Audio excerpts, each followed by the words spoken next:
Okay. So thank you very much for joining today to this 6th edition of our Certi-Trust Trust Talk. We're just going to wait a couple more minutes just to wait for everyone to join, and then we will start with this Trust Talk.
Okay, so I think that we can start. So thank you again, everyone, for joining today for this 6th edition of Trust Talk.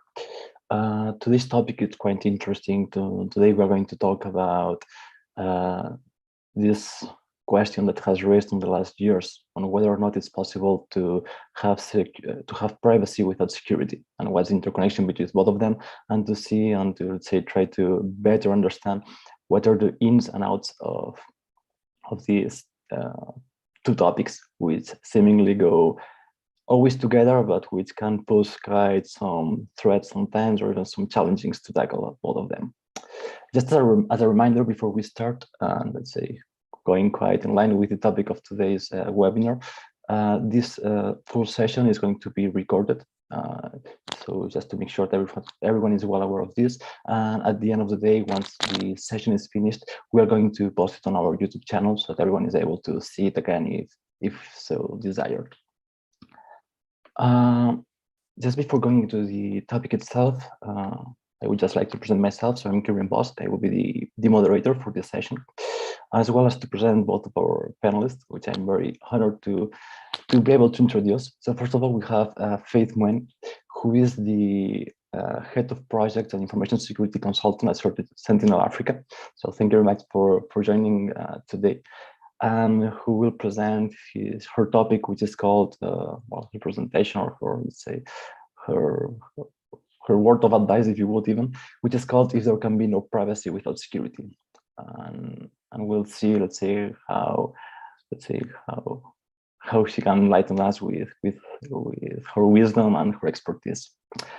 Later, we'll be hearing Pierre, who is the CEO of our Certi-Trust, as well, let's say, active in the field for the last more than 20 years, I would say, with whom I've been able to work quite a lot since the last 5 years. And I'm sure that he will be able to present us with his topic, as well, this dichotomy as well, on which is called privacy versus security, and he will be able as well to show us and to present this, let's say, this question that is raising more and more each day.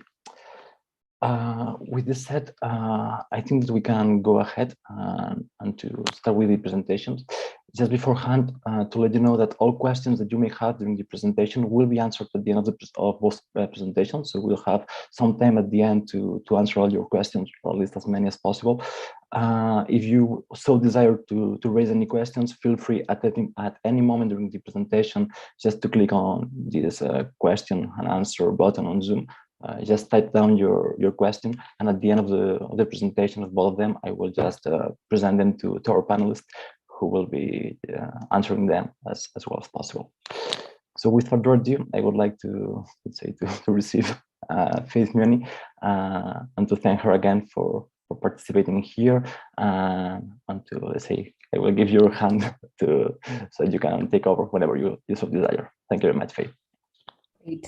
Thank you very much, Kieran. Good evening and also good afternoon, everybody, depending on where you're joining from. Thank you so much for making time for this. Indeed, such a pleasure to see all of you. So I'm just going to share my screen so that we can go right into it. Great. I hope you all can see my screen. Yeah, perfect. Yeah? Yes. Great. All right. So basically, the webinar today is titled, There Can Be No Privacy Without Security. And this, as you might already know, is indeed a topic that is very popular currently because of the recent or not so recent focus and regulations around data protection and also privacy. Yeah. And so it all started way back in 2018 with the GDPR. And then thereafter, then we had other continents, other countries all over the world follow suit and also start looking at how to implement local regulations around data protection and privacy. But then even as the regulations become more stringent, as they become adopted and implemented, the best way to approach data privacy has been something that is sort of a contentious issue, right? Because then on the one hand, you realize that there is an assumption that because I have an information security framework, then my data is protected, right? And so there is an assumption that by virtue of having an information security framework, then indeed you have automatically achieved data privacy, right? And then also the other thing is another assumption or wrong approach of organizations wanting to go right ahead into looking at how best to just comply with the regulations clause by clause, only to realize it all leads back to the basis, which is information security. So the point really of this webinar at the end of the day is going to be that for you to achieve data protection, for you to achieve adequate privacy of personally identifiable information of the data subjects that you are charged with, you really need information security. So information security is a prerequisite for data privacy. Okay, so now, first, just to demystify these two things, we have security, which security is essentially concerned with protection of confidentiality, integrity, and availability of information. So confidentiality is ensuring that information in its shape, form, whether it's physical, in paper, stored in a cabinet, sitting on a cloud server in Germany, or also sitting in your data center, right? Information is accessed only by the persons that have been granted access to that information, yeah? Only by the authorized people. And then when it comes to integrity, here you're concerned with the fact that information where it is stored can only be modified by the people who've been authorized to modify it within the authorized parameters. And then lastly, availability is concerned with ensuring that if I left my data locked in a cabinet, I expect to find it there tomorrow. If I did my last backup onto my Azure cloud server yesterday at 12 p.m., I expect that when I check tomorrow, that information is going indeed to be there. So availability is concerned with ensuring that information is indeed available. And so security looks at those three core tenets. That is the CIA triad, yeah? Confidentiality, integrity, and availability. Now, on the other hand, privacy is concerned with fine. So I am your customer. You have my details. You needed my details for you to process or to give me the services that you offer or you're granting. Say, for example, it's a bank, right? So you have my name, you have my ID, you have my age, you have my religious status, my marital status, my physical address, and so on and so forth. Now, the first thing privacy is concerned with is how are you collecting this information? Are you collecting it in a rightful manner? Are you ensuring that the information that you have about me is actually the information that I gave you? The other thing is in terms of how an organization goes on to process or use this information, whether they disclose it to their HR departments, if I'm a staffer at Sentinel Africa, for example, right? If they disclose, my information is with HR for processing of payroll, or for a bank, they have to disclose this information to a third-party payment service provider, right? So this is some form of disclosing my personal information to a third party whom I did not give information. And so what are the parameters around this? The other thing is in terms of data quality. Like, I do not expect to find that in your records, I see it as Mr. Faith MUENI, because that is misrepresentation. I'm Miss Faith MUENI. So that is basically what I would expect. Or if I'm Faith, right, I would expect to find my names in full in terms of like, I'm Faith MUENI, not Faith Mwende, or something of that confusion. And then the other thing also that has been introduced by data protection regulations is around also, how can I easily access my information? If I want to just confirm the kind of information you have about me, if my marital status changes and then I change my name, if I move places, then I want to see, is that information accurate, so that I can be able to update it where necessary, or delete it if at all I don't want you to have access to my information anymore. So you find that privacy is concerned with the kind of personally identifiable information that you have and how you use it, how you disclose it. And that, in as much as it is concerned with security, these two things are not, they are completely not the same thing, yeah? However, for you to achieve protection of personal information, yeah, for you to achieve privacy, you need security. Why? Because information from a privacy perspective can be accurate in terms of the data, in terms of the bank creating a portal where I can access my PII whenever I need to access it. It can be indeed accurate. But then if this particular portal where I'm accessing the data from is not encrypted, yeah, so this means that the portal can be accessed by pretty much anybody who has an open source pen testing platform, then that means that this information can be accessed, yeah, can be accessed by people who are not authorized to access it. And then that will eventually lead to an authorized disclosure of my PII.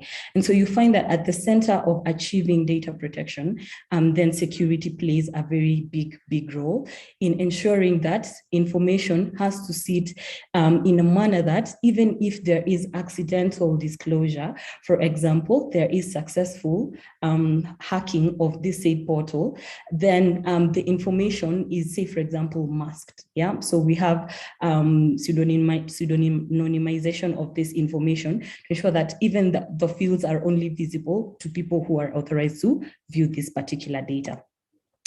And so just to show some more context into the current environment. We have had, as mentioned already, the GDPR coming into play in 2018. And since then, organizations all over the world going on to actually implement different regulations that affect their local context. Yeah, in Kenya we have the Data Protection Act, and in fact, actually, in East Africa we've seen tremendous growth, which was, quite a surprise to see that, indeed, even Uganda as well as Rwanda already have these laws in place. They've been assented to, and compliance has already begun. Yeah. And also, when you look at the stats from a global privacy, from a global perspective, you can see that indeed, and especially where we have heavy regulation, and where regulation is not very heavy, at least you can see that there is some moderate activity going on. And so this means that probably these data protection laws are still in review, yeah, prior to being assented to and approved for them to become actually laws that you actually are supposed to comply with. The other thing that we are also seeing is that for different countries as well, the approach is different. And so you find that there is a key focus on, say, for example, a specific functionality around data privacy. So say, for example, also a particular regulation on how exactly I withdraw my information, if at all I do not want for any organization to have access to it. So how do I go ahead and withdraw my information? After all is said and done, I think it is clear to see that indeed this is something that has, it's already in place. There is a lot of improvement, a lot of activity going on around adoption and implementation of data privacy regulations across the world. And so then the question begs, how then do you go on to achieve data privacy? Yeah, because you've already said it is closely married to information security. Then how do I go ahead to achieve said privacy? So here, key things that you want to worry about. Number one is in terms of data security. Yeah, so if at all information is going to be accessed, is it actually being accessed by the people who are supposed to be accessing it? Again, going back to confidentiality, right? And so this, and especially just to paint a context, is where you find that an organization will say that in the information PII that is being collected is stored on a database, Oracle database for that matter, right? Has robust security controls.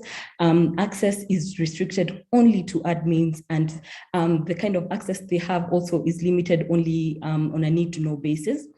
You find that there is database activity monitoring solutions. So activity around these databases, who are accessing the information, at what time are they authorized to access it? There is continual monitoring of this particular information. But then again, you find that if this information is sitting in plain text, yeah, if it is sitting in plain text, it has not been encrypted on the database, especially where there's no masking of information that is not necessary to be seen, like card numbers or account numbers, right? Then it essentially just leads back to the fact that we do not have sufficient controls around who is accessing this information and are they actually allowed to access it. So then again leads to the second point in terms of access control. What are the parameters around how we identify and authorize persons to access information? So identification is one thing. I can know that the username is Faith MUENI, right? But then the password and then the OTP or the the other code that I received to be able to indeed be authorized to access information. Then what are the robust controls around that? And then lastly, how do you ensure that data is protected? And now this leads back to those controls that we've been talking about around encryption of data, masking where it's not necessary for data to sit in plain text, having implementation of information security controls like an antivirus, right? To ensure that if at all there is unauthorized access to an endpoint, then this access does not lead to compromise of our critical assets where PII is stored. So in terms of how you go then ahead to implement a data protection framework, so the first thing is, of course, in terms of awareness and communication. So the first thing is to understand from all layers in the organization, what kind of PII do we have in place? How are we collecting it? Is it in line with the relevant data protection regulations, right? Also, where the PII is sitting, first, you can't protect what you don't know. So that now means that you have to identify your assets. What are your assets?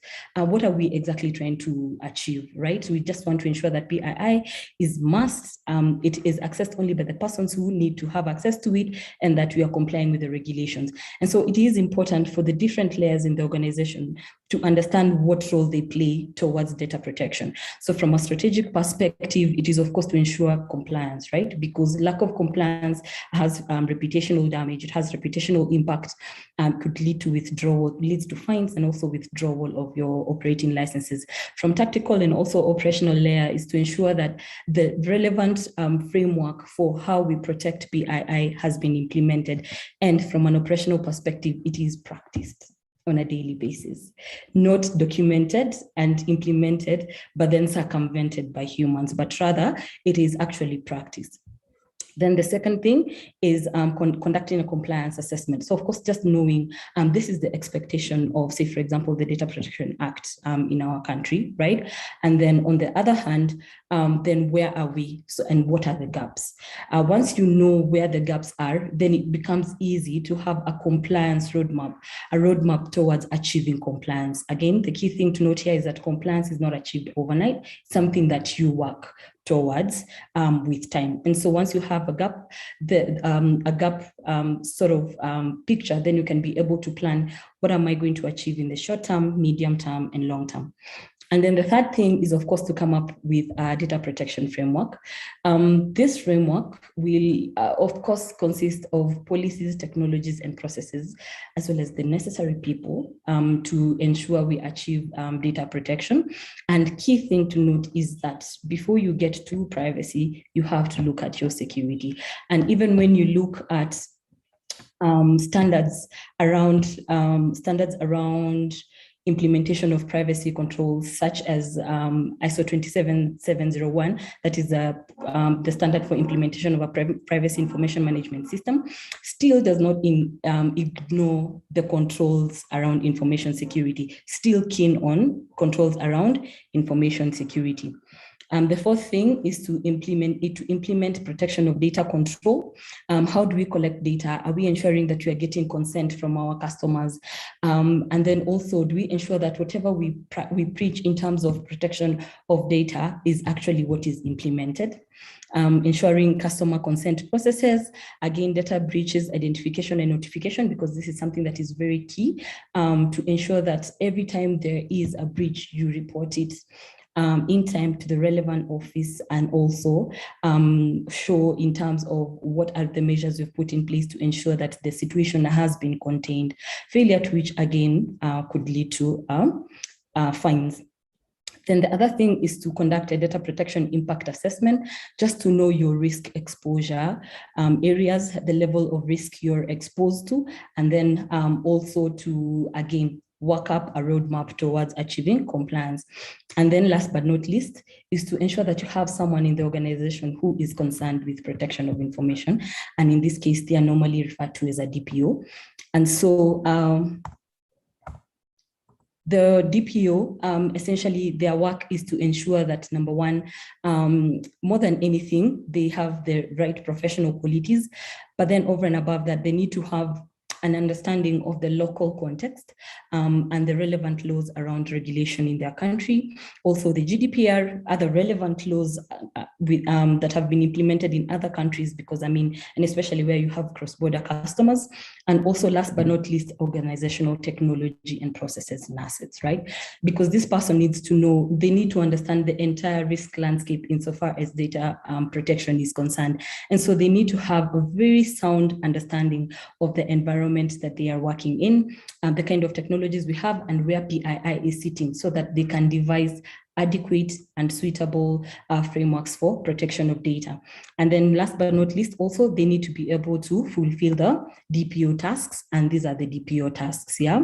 They need to be able to map out the associated risks around data protection, to ensure that there is continued compliance with regulation. So you find that regulation, again, as already mentioned, it's compliance, it's a continual and it's a journey that you walk through. And so again, to ensure that we continue to comply, whenever there are technology changes, there are changes into the regulations, changes that stem from customers and the market, yeah, again, to ensure there is continued compliance.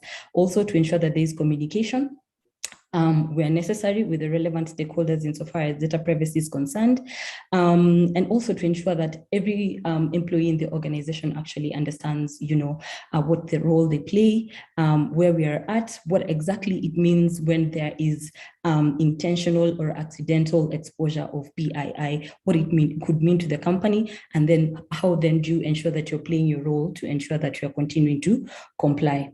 And then last but not least, of course, they are the subject matter experts insofar as data protection in their organization is concerned.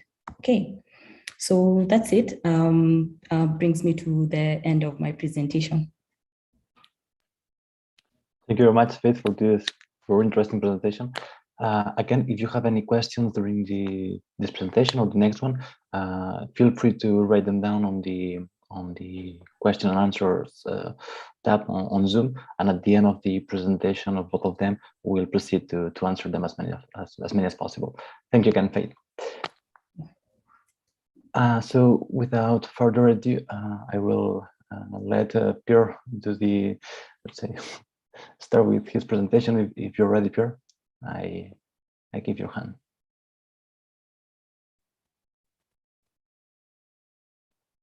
We don't hear you, Pierre. I don't know if you're muted. Hello, hello. Yeah, perfect. Thank you. That's good. It's good. It's perfect. Yeah. Perfect then.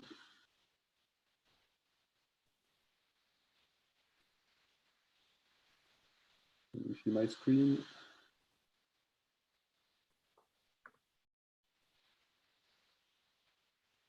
Not quite yet.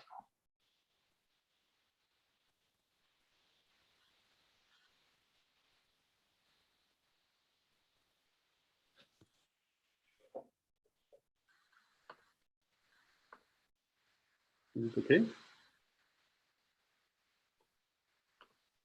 I don't see your screen.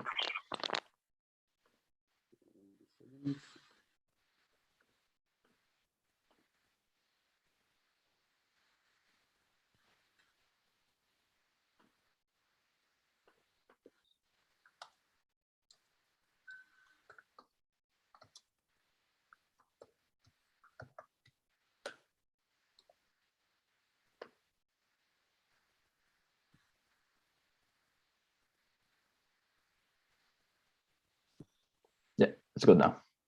Good.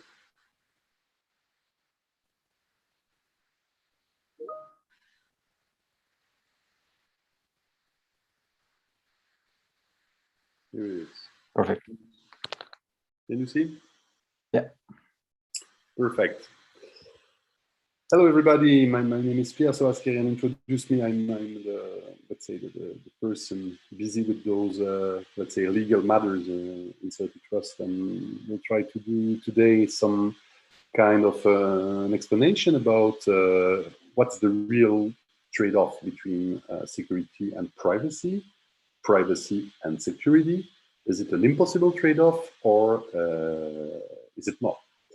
Then to start with the short presentation I was supposed to explain, let's say that we will start by talking about the origin of this trade-off that was necessary between privacy and security, and especially in the Charter of Fundamental Rights. We will then talk a bit about privacy protection in general, talking also about some framework could help to reconcile potentially security and privacy together.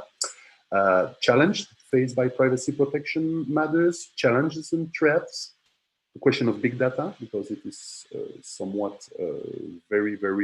since the topic is very undermined by the question of data collection, data storage, limitation of data, of course, and Faith presented just before, and some aspect in terms of, let's say, respecting regulation and being kind of, let's say, cautious with those type of elements, thinking about data mining, security of information systems, a little word about also the personal data life cycle, which means that inside some security framework, we will be able also to take into consideration the protection of personal data related to privacy of subjects. A topic about privacy by design and default, and then we will come to the security measures that it will be already the end of the journey that we will have done together. So let's start by there. Whereas, let's say, privacy concerns mainly the protection of one's information, it should be considered that it is mainly about identity management and being in control of our online profile. And security relates more to a person's awareness of all online action and behavior can be put both at risk in that matter. Privacy and security domain covers basically competences such as, let's say, effectively managing information shared online, using tools, let's say navigation filters, passwords, antivirus, firewall software, to name some of them, to avoid basically dangerous or unpleasant situation, or to retain some sense of anonymity. And protecting privacy online calls on a broad spectrum of competencies. Basically, the very meaning of privacy is basically underpinned by knowledge and the critical understanding of self and others, and value for human dignity and human rights. This is not possible without a solid knowledge of how today powerful communication tools work, a critical understanding of the many ways that information can be used against us, and how snippets of information or tagged photos, for instance, can easily be put together to complete a far more detailed and possibly sensitive picture than was initially intended. Privacy is a culturally sensitive concept that calls for a solid understanding of cultural diversity, and therefore respect for the beliefs, worldview, and practices of others, and the motivation, especially to protect such personal information from being spread across the internet. Then let's come to some basics. The Charter of Fundamental Rights, especially in the chapter 2 about freedoms, and distinguishedly Article 7 and Article 8, respect for private and family life and protection of personal data, are all bringing together the fundamental rights of everyone living in the European Union. It was introduced to bring consistency and clarity to the rights established at different times and in different ways in individual EU member states. And basically, that charter, which is directly, let's say, related also to the Human Rights Charter of the United Nations, basically, sets out the full range of civil, political, economic, and social rights based on fundamental rights and freedoms recognized by the European Convention on Human Rights, the constitutional traditions of each of the EU member states, for example, long-standing protection of rights, which exist in the common law and constitutional law of the EU member states, the Council of Europe's Social Charter, the Community Charter of Fundamental Social Rights of Workers, and other international conventions to which the EU or its member states are parties.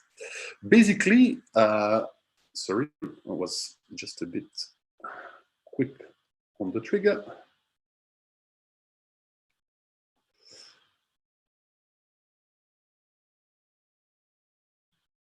Basically, we can consider, if we would take, let's say, a larger view on what is the state of privacy protection legislation around the world, you can see by this chart, which is taken from UNCTAD, which is very recent because of December 2021, that the topic has been, let's say, embraced by a lot of those states around the world, and 71% of those countries have now a legislation.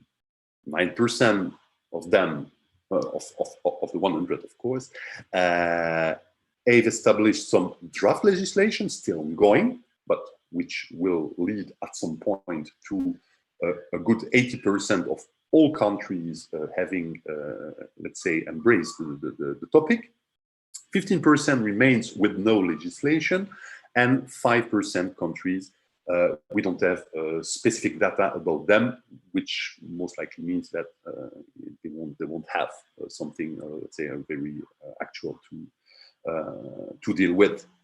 But as more and more social and economic activities take place online, the importance of privacy and data protection is increasingly recognized. Of equal concern is the collection, use, sharing of personal information to third parties without notice or consent of consumers. 137 out of 194 countries had then already put in place legislation to secure, to somewhat extent, the protection of data and privacy. Africa and Asia show different level of adoption, with respectively 61 and 57% of countries having adopted such legislation, and the share in the least developed countries is only 48%. Let's look at a, let's say, synthetic table to get more hints about it. You see that basically out of the different regions around the world, one drive at the moment really much let's say the campaign about, I would say the campaign about data and privacy, personal data and data privacy protection. In Europe, 44 countries out of 45 have actually developed a legislation about data protection under the umbrella of the GDPR, of course, but anyway, it makes Europe, let's say, the center of this concern for the major part. Then we can see that there are also some interesting figures we could see. This is Africa, for instance, has developed a lot of different initiatives, and we have basically a very good number, like almost 2/3 of the 54 countries referenced in Africa are actually managing a legislation around data protection and privacy. 6 have got draft legislation, which means that at the very end, we will have more than 70% of them being covered, which drives more or less this to the same level as the American continent. 10 of them remains without legislation for different reasons.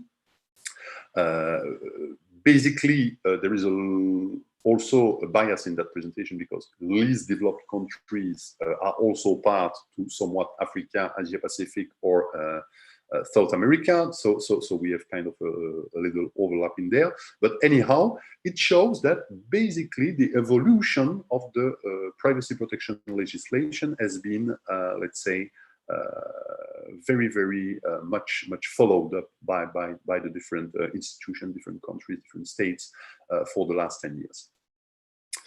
Basically, if we start let's say thinking further about the how this concern about privacy protection can also meet the concern of security, there are of course different answers that can be provided and brought by the different states regarding the link and the balance they establish between privacy and security. It's not only a matter of being or keeping private, but it's also a matter of keeping efficient in managing privacy inside a corpus of different information system, digital system, with different level of security. And how can security bring also let's say, can leverage some benefits to keeping private while keeping secure is also very interesting. This is why I'd like to share with you a European framework that has been developed in 2015, which is called PRISMS, P-R-I-S-M-S, which is a framework for integrated decision-making about privacy and security. This framework analyzed basically the traditional trade-off model between privacy and security, because they often suppose relationship between security and privacy in terms of a trade-off poses, let's say, I would say eternally, an intellectual and a policy challenge. Is it possible to empirically contest existing ideas which have dominated national and European policymaking for too long, that having more security leads to less privacy? This is typically what this project has tried to deal with. And on top of analyzing this trade-off, it devised a more evidence-based perspective for reconciling privacy and security trust and concern by analyzing security and privacy technologies, by doing a thorough assessment of policies for both security and privacy, adding a layer of criminological analysis, putting a legal perspective in place, attracting media attention to privacy, security, and trust issues, and setting the analysis of existing public opinion surveys. I set the link that we will share later on the YouTube channel and the different other platform, but the link to the project is mentioned in the presentation, and I invite you to give a look and to look further about how finally this trade-off can be managed adequately thanks to such a framework. So a little tool that I share with you. Of course, John Poindexter told him really well. He told us, I really believe that we don't have to make a trade-off between security and privacy, which I think as well. I think technology gives us the ability to have both. Of course, depends how we would like to manage the different aspects. Basically, privacy and security are two sides of the same coin. Privacy, I would say, of people towards security of things. First is the ability of an individual or group to seclude themselves or information about themselves and thereby express themselves selectively. While security is the practice of protecting information by mitigating information risks. It involves, and Faith explained it very well during her presentation, preventing or reducing the probability of unauthorized or inappropriate access to data, or even though unlawful use of those data. And let's say that considering those definitions, privacy, data protections, and security are intricately linked to rights, freedom, and responsibility, and should be introduced to children from their very first steps on the internet. It's not a matter of adults, it's not a matter of deputies, it's not a matter of experts in cybersecurity, whatever. It's a matter of educating people from the younger age, let's say, over the internet. Users who are aware of the responsibility and challenge are basically more able to detect and to circumvent online risks and dangers. They are more able to protect their data and digital identity and maintain, let's say, security measures that make their digital activity safe and sustainable for themselves and others. When online, basically everyone is entitled to safety and security, as well as respect for the ideas they share and fair treatment for the resources they create and they disseminate. This is let's say, a kind of a philosophical statement, I say by now. But the right of access is inevitably accompanied by expectations and responsibilities. And schools and families have an essential role in preparing also young people to show their needs. As technology progresses seamlessly into every corner of our daily life, privacy and protection are becoming inextricably entwined. Nowadays, internet security no longer only depends on how we, as digital citizens, manage our own security risk, but is also making sure that our action and behavior do not put others at risk. That's mainly the paradigm between privacy for people and security for, let's say, the infrastructure they use and the software they are running different activities on. Being a digital citizen, therefore, means learning how to protect access to our devices and handle care anything that can threaten their privacy and security of ourselves or others. Educating is then the real responsibility of responsible stakeholders in the digital age and economy, and must be a priority if the internet is to be an environment of trust where basically fundamental human rights and civic mindedness prevail.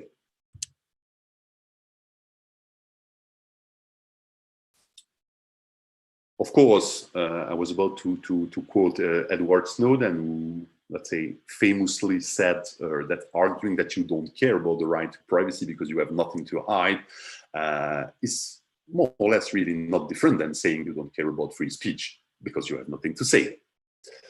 And it drives us to the challenge privacy protection poses to our society and us as individuals.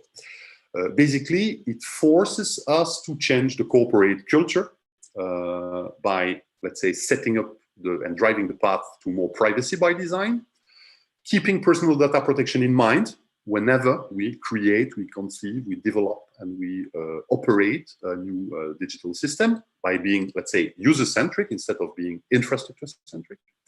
To ensure effective collaboration between departments and teams, this is the famous example in the GDPR about the DPO. This is the role, principally, of the data protection officer. To also better allocate resources and budget to make it real. It's not only an idea, it's not only a philosophy, it's also something that we need to make it real, genuine, let's say. And finally, to understand the risk for the data subject. And so privacy faces also many challenges and threats due to its nature. Basically, I summarize them in four main challenges and threats, which are big data development by collecting, storing, and analyzing large volumes of data. The fast data transmission world we are living in due to constant improvement in networks and connections. The less and less restricted access to data worldwide due to performant network, and the larger and larger increase in data storage due to constant global communication via the internet. And this is the, let's say, what if topic, the what if paradigm. Let's say we are going to keep it, we never know, of course. And as we live in an age of big data, where private information is now kind of a currency, citizens everywhere, and not just children or young people, but keep in mind their online activities, especially in social media. And when using search engines, that may be the consumer, but they are also the product. You know, whenever it's free, you are the product, basically. And both commercial sites and non-commercial sites and platforms customize more and more the content they feed us based on profile that has been built from the footprints we have left online. Even national elections and referendums have purportedly been shaped through profiling voters and using big data in some unscrupulous ways. Remember the election of Mr. Trump 5 years ago, which led to a lot of controversies around did the Russian have been involved in manipulating social networks, blah, blah, blah, the scandal, the famous scandal of Cambridge Analytica, and so on. So all those stories, say all those affairs, remember that this is not of no importance. Although in today's world, it's an almost impossible feat for citizens to maintain full power of their over their personal data. Education can go a long way by fostering at least the relevant skills. Understanding the terms and conditions of information service providers, for instance, the purpose of cookies before consenting to them are, let's say, essential in digital citizenship. Citizens must also be able to decide when to provide or not provide data that is being requested, verify the purpose of them, and use of data collection, make sure they know how collected information will be processed. They must know how, when, and where to accept that personal data is accessed, refuse this collection without informed consent, of course, have it corrected, basically, or delisted, or even erased. Citizens need to know, and it will be my word over that, how to contact service providers and seek recourse from the National Data Protection Authority in their country. You know that there are a lot of countries, 137 have a legislation right now, so you have at least those opportunities to contact them. Contacting, let's say, maybe a judge, depending on national legislation, or an advocacy group when they think their rights are being breached. Big data, of course, refers to a large amount of different type of data produced with high velocity from a high number of various type and resource. Basically, I won't go too much in depth in the concept of big data, because this is not the purpose of this webinar. But basically, there are different factors that will drive the use of big data and their, let's say, attempt to violate potentially privacy of people because of their nature. First nature is aggregation. The size, the shape, and the structure of big data will create the willingness from the one using them to obtain more and more and more and vastly more data from the audience. The type of analysis, those data sets that are aggregated, the quantitative analysis software, they need to get fed a lot by a lot of information coming in there every day. And the recent shift we observed on the market from a retrospective to a predictive insight from the different actors in the field of advertisement and social relationships, social networks, drives also the path to some additional threat for the big data. And then the increasing value of the data itself, facilitating small but constant, fast and incremental business change, even for small business, being able to make a lot of value, a lot of money out of those, let's say, resources. And at the very end, the enhancement of competitiveness, efficiency, and innovation, and the value of the data so used is also some vector for that. You can see the evolution of worldwide data streams. So when we talk about 40,000, so from 10,000 to 40,000, it's terabytes per second. So which show the importance of those flows that are constantly flooding, let's say, from the subject to the advertisement company.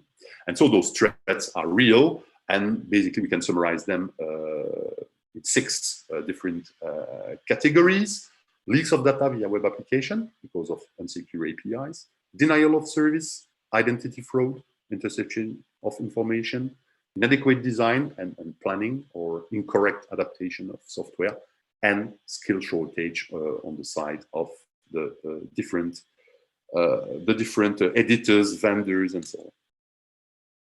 Big data risk for a company can also be considered in terms not only of privacy concerns for the employee or the client, but also as a risk in terms of security for themselves, driving to data compliance risk, risk on the national, international, or social level, data risk, data safety, and data quality risk, definition and statement risk, model development risk, or interpretation risk. Those different biases have to be, let's say, thoroughly evaluated and have to be correctly addressed before starting working on those type of things. Otherwise, the risk will be very, very important that those biases drive to a violation of privacy to some extent.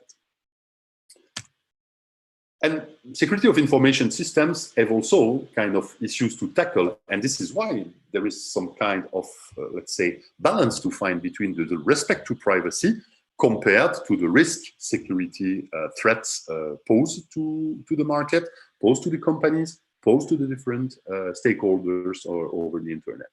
Basically, I summarize them into uncover users' password, phishing, installation of malware, detection of codes by penetrating the system, so pen test, divulge confidential information, spam, phishing, smashing, mushing, whatever you can say, mulching, which is when you do that with the grass, and also other action that could be damageable for the information. And as we all know, information security's primary focus is, of course, the balanced protection of the confidentiality, integrity, and availability of data.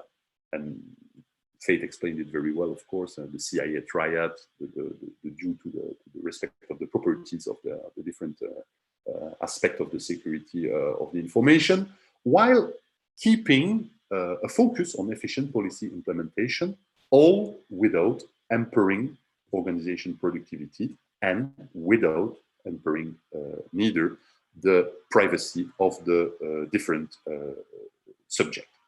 This is largely achieved through a structured risk management process that involves different aspects of identification of information, evaluation of risk, deciding on how to address or to treat those risks, to avoid, to mitigate, to share, or to accept them.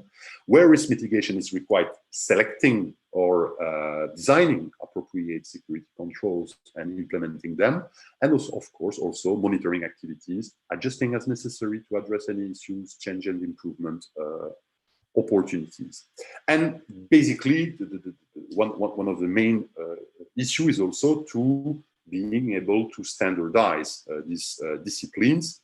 And for doing so, academics and professionals collaborate to offer guidance, policies, and industry standards on password, antivirus software, firewall, encryption software, legal liability, security awareness and training, and so forth.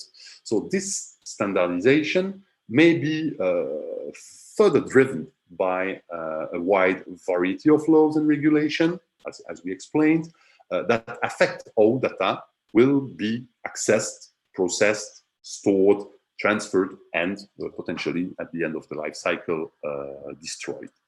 This is precisely what we have to ask ourselves when we plan to put in place a framework that will be, let's say, on one side respectful of privacy matters, and on the other hand, being able to be security, let's say, on the security perspective, efficient towards the threats that our assets face. Basically, this plan in 6 steps, this is steps for personal data management and the different driver, will ask us some questions. And those questions we need to ask ourselves anytime we are, let's say, facing a privacy concern, a potential privacy concerns raising from the situation, raising from a new project, raising from a new situational development we would like to put in place in order to sell better, in order to organize ourselves better, to collaborate better, and so on and so forth. I won't go, let's say, too much further in reading all the questions. You will have the chance, I guess, to observe those things and to read them out during the rewatch on YouTube. But anyhow, I've been taking one main and important principle out of that is privacy by design and privacy by default, so basically 2.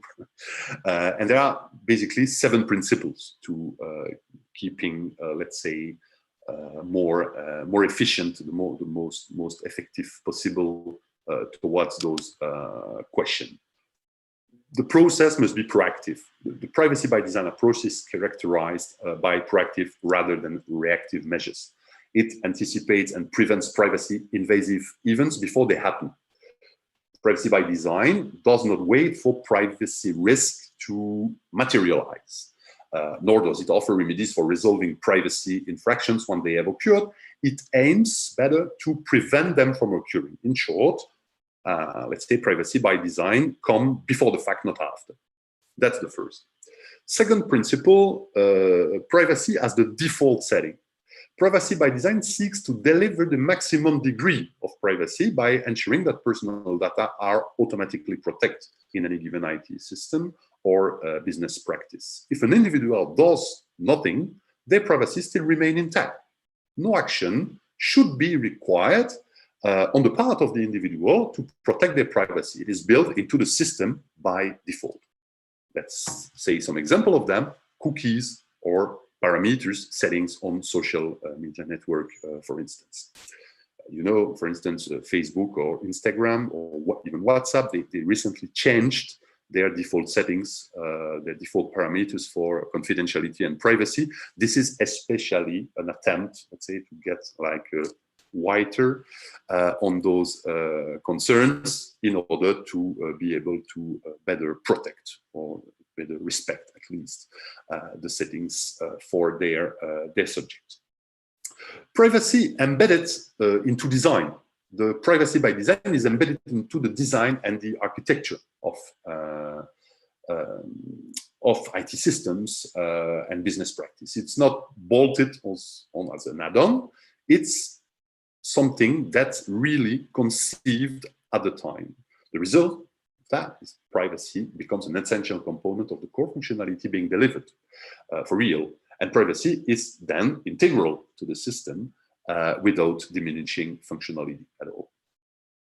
Which is driving to my fourth point, full functionality. It's a positive sum, not zero sum.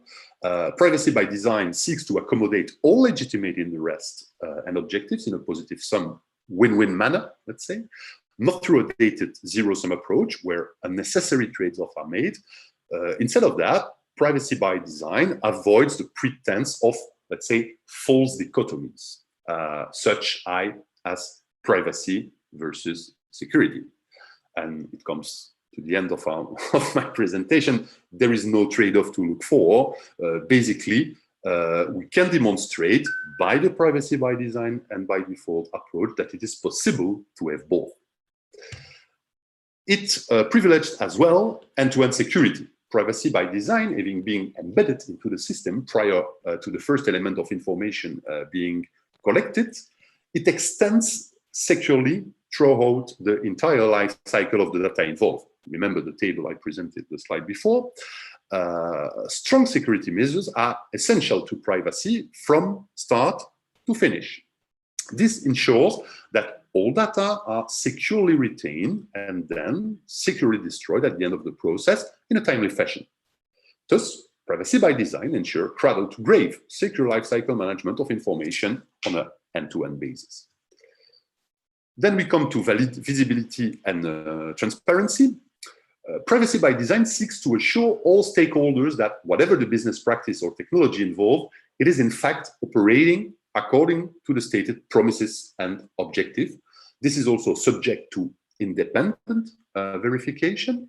Its component, parts, and operation remain visible and transparent to users and providers alike. Remember, trust, but verify. Then, respect for user privacy is the last one. Above all, privacy by design requires architects and operators to protect the interests of the individual by offering such measures as strong privacy defaults, appropriate notice, and empowering user-friendly options, which will come back to the principle I presented at the beginning of my presentation, which keep it user-centric.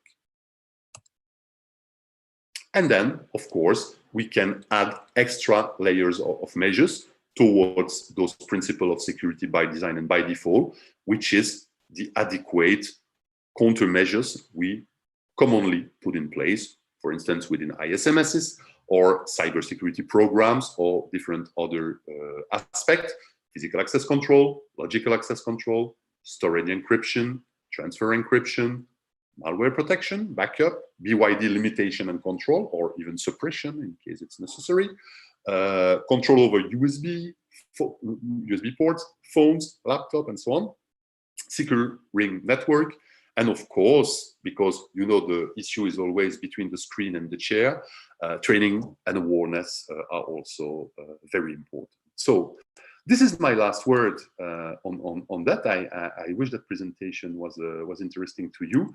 I would like to thank you for attention, and I drive the word back to Pierre. Thank you very much, Pierre, for this very interesting presentation. We'll proceed now with the questions and answers. We have already some of them, which have been shared by our participants. In any case, if you have any other questions, well, let's say, well, I will present the questions to both of our panelists. Just do not hesitate and let's say take the chance to ask these last questions. So the first question is coming from someone who is looking at us, who's called Dark Horse, who is asking Faith in particular. So basically, he's saying, in Kenya scene, do you also see DPO's role being enforced by the government like we've had with CVK roles regarding cyber assurance?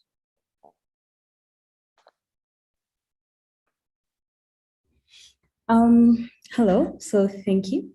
Definitely, yes. In terms of the implementation, I think we can already see that there is some semblance of, seriousness around this matter because number one, of course, apart from having the law passed, we had the Office of the Data Protection Commissioner set up, right, which is led by Commissioner Kasait. And so essentially that means that the office is in place and the regulation is active, and they even gave a deadline in July for organizations to go on and register either as processors or controllers. The other thing that they've done recently, actually this month also, is that they released a guidance note on the implementation or compliance with this particular act, right? And so in this guidance note, they've gone on to actually talk about what is the implication to organizations, say, for example, that are termed as those that are non-exempt. It's mandatory for you to register as a data processor or controller. The fees associated with it in terms of the size of the organization, number of employees, your turnover, and so on and so forth, and also to list down the specific implications of non-compliance. Also talking about the fact that even after you register, you get a license, it is active for a year and has to be renewed on an annual basis, and so on and so forth. And so indeed, I believe that there is indication that it is going to be implemented.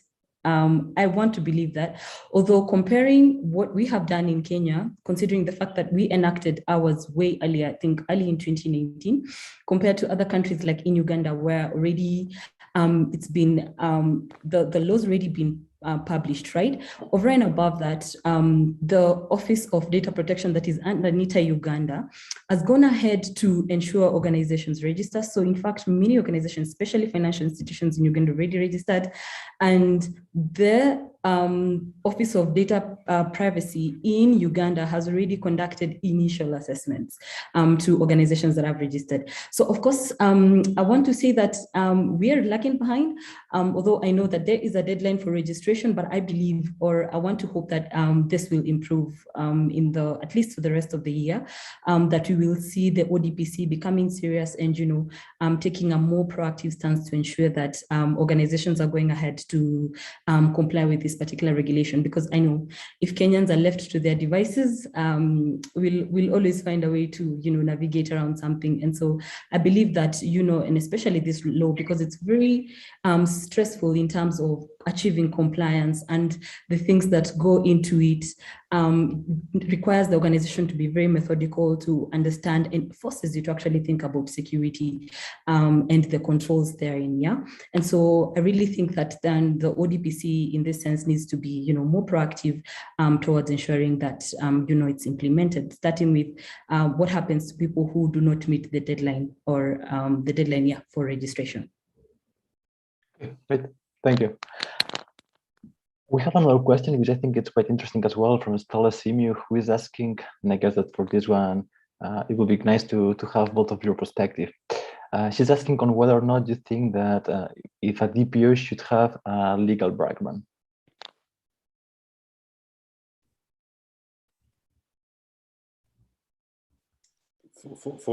For who is the question? You can for any of you, and I think that both of you could react to this one. I think it's quite, out of courtesy, I let Faith starting to answer. I will come back after. Okay. Thank you, Pierre. So I think looking at the role of the DPO, right, there is, from the pool of qualified professionals, it comes from two main disciplines. So the first one is lawyers, yeah, people who have the legal background. And then now they transition into, because they understand the laws very well, then they transition into interpreting that law and ensuring that there's compliance. The other set of qualified individuals is ICT professionals, and especially those with a security background. Why? Because it becomes very easy for them to read and fully understand the law and then ensure its implementation, okay? And so I really do not think that the DPO has to have a legal background. Of course, it has its own perks and advantages, because, and especially when you read most of these laws, they have a close relation with other laws, yeah, like it has a close relation with cybersecurity laws in the country and so on and so forth. So there is an advantage to that. However, also, again, when you look at IT professional or even a compliance professional who understands risk and security very well, would just need to understand the law very well, ensure that they've read it thorough, understand every other integrated law and how to ensure compliance in their relevant organizations.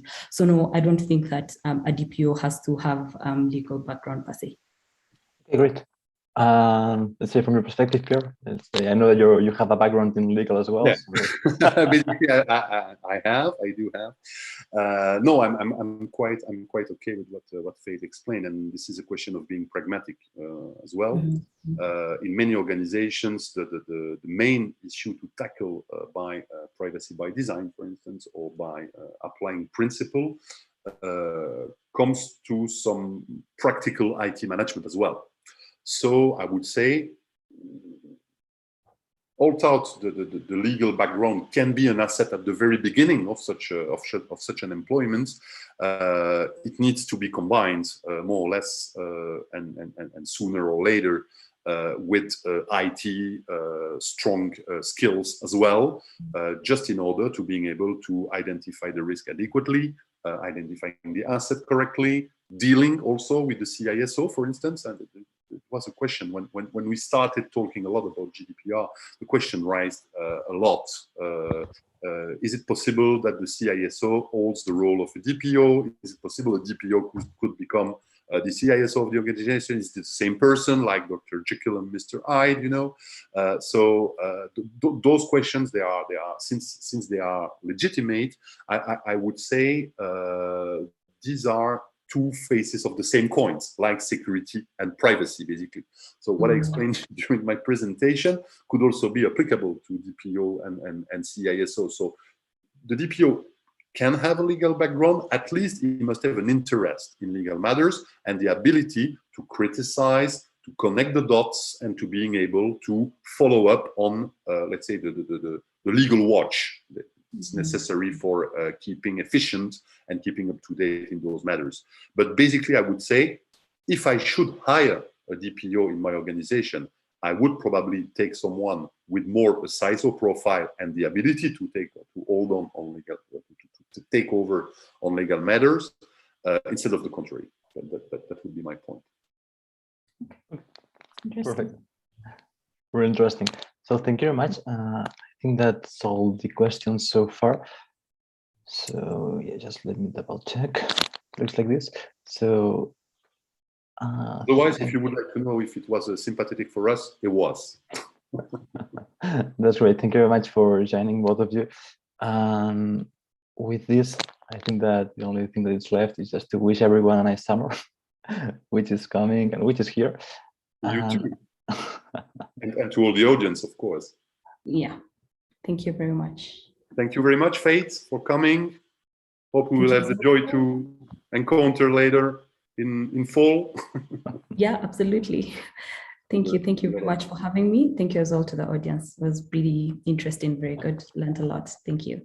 And thank you, Kirian, and thank you also to Asma, who is hidden behind the curtain, helping out for the technical aspects. So thank you very much to her and to Kirian. You are very much welcome. Good summer to all of you. Thank you very much, Asma.